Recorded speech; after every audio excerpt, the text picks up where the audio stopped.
Welcome back to another technical deep dive here in the debug zone. Today we're tackling a big question and breaking it down with insights from other users. Hopefully this clears up some misconceptions and helps you get the answer you need. So buckle up, stay a little curious, and let's jump right in.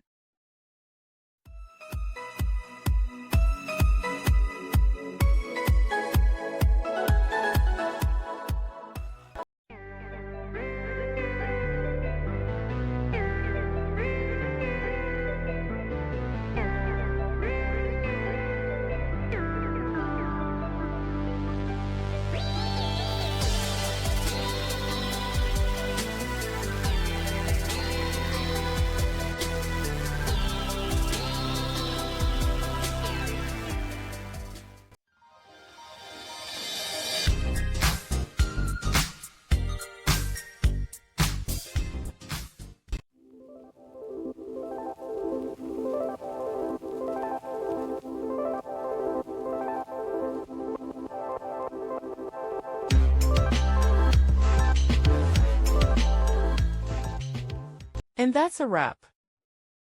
I hope you found the answer you were looking for. If you did, take a second to hit that subscribe button. It really helps out. And let me know in the comments which solution worked best for you. See you next time in the debug zone.